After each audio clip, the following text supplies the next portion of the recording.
Next up in chapter 10 of the phase, still talking about the different techniques used when it comes to trying to influence your physiology through the phase or a lucid dream. And the next technique we'll be covering is creative development. And he writes, "It's difficult to imagine any limitations in this field." And I would imagine that's probably on point, right? I mean, it's probably essentially limitless.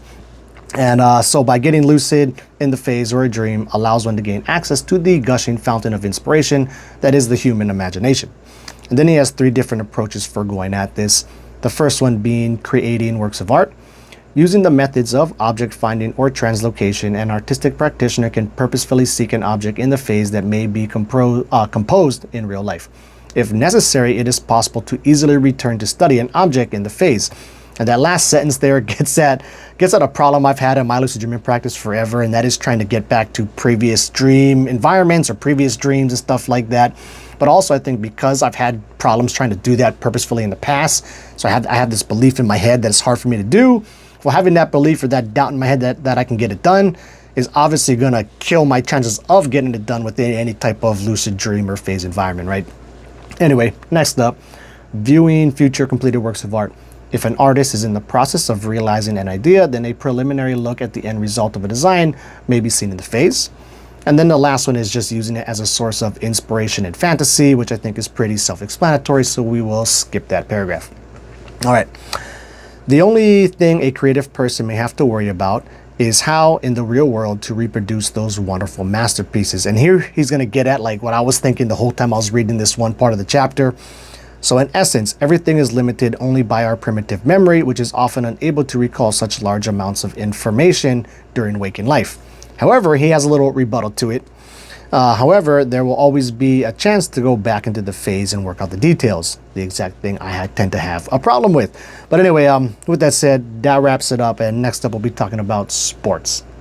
Next up will be a very short section on sports, only have one highlight in this part of the chapter, but it's essentially getting at how you can utilize the phase or your lucid dreams as a way to get extra reps in at your sports or activities or movements, techniques, etc.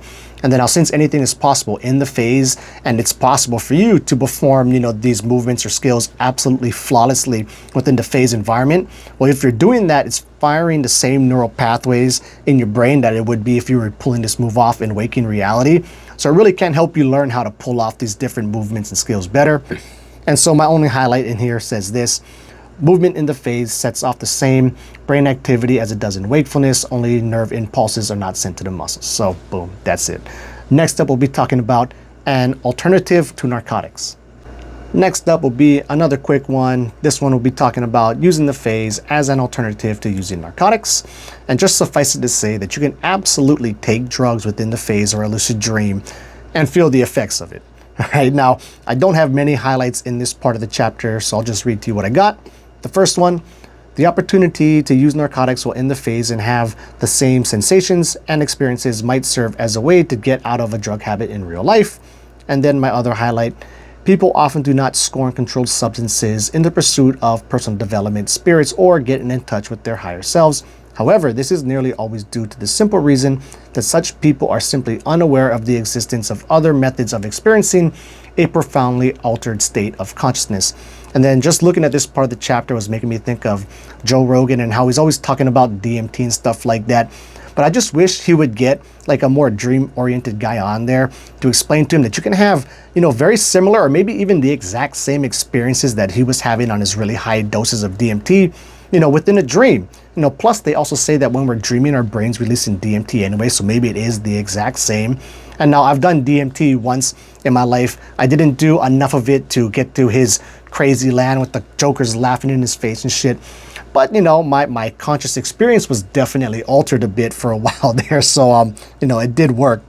Anyway, getting sidetracked here. Next up, we'll be talking about learning foreign languages. Next up, we'll be talking about using the phase as a way to help you learn a foreign language.